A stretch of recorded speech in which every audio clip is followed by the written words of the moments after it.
This is a WEAA special report.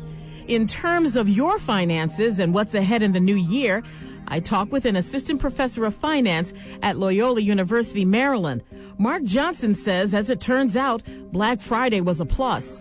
From what I see, most people, if they really found that they got an exceptional deal, that's going to outweigh any type of lingering payments or financial responsibility that are associated with spending more than they hoped to or wanted to. So, but if they know that they saved $200 on a television, a camera, children's toys, they're willing to kind of disregard the fact that they may have spent more because for the deal's sake, they'll kind of just throw it in the wash. So. Where are we in this recovery, or are we recovering? Yeah, we are recovering, but you couldn't tell in many parts of the country. Here in the Maryland, Virginia, Washington, D.C. area, we are very fortunate that we have strong growth with respect to most people are able to hold on to jobs. They have job mobility. And in people that are trying to enter the workforce, there are not as many opportunities, but there still are opportunities in the large healthcare and government job sector that we have here, as well as the universities in this area. We're able to have a very educated workforce. So it's a slow growth in the U.S., not just in the D.C., Maryland, Virginia area, but definitely more people want to see more growth, and it's not coming as fast as we'd all like. It's T-minus and counting down to 2012. And for a lot of people, that's a new reality when you look at the bottom line. And what 3 steps would you suggest that people really keenly pay attention to as far as their personal finances are concerned and what they can begin to build on?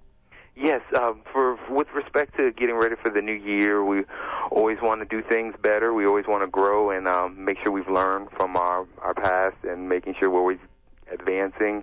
And so with respect to personal finance and our own lives and our families' lives, I would maybe start with the holiday season, individuals that may have purchased a lot of presents, things like that, just from a Christmas shopping or holiday shopping more stance. I would just make sure individuals, 3 things they want to do with respect to holiday budgeting and shopping: calculate how much you spent. You have to know where you are with that. If you spent $300, $100, wherever you are, make sure you calculate that to the penny. 2, calculate a plan to pay down the amount that you borrowed if you put it on a credit card, a store charge card, things like that. If you didn't pay cash, that's only if you didn't pay cash. And then the last step for just holiday shopping, make sure you keep track of your progress as you work down that debt. And we're also looking in 2012 at a presidential year. What is it that you're watching and you're curious about that you also would like to share with others? I personally spend a lot of my time, and I do spend a lot of my time looking at consumer sentiment, how optimistic or pessimistic we all are as a group of people that spend our money that we earn. And it's just interesting that more recently consumer sentiment has been increasing. And so you and I and others have started to feel a little more optimistic about what we see. Again, like you mentioned, being in an election year is coming up.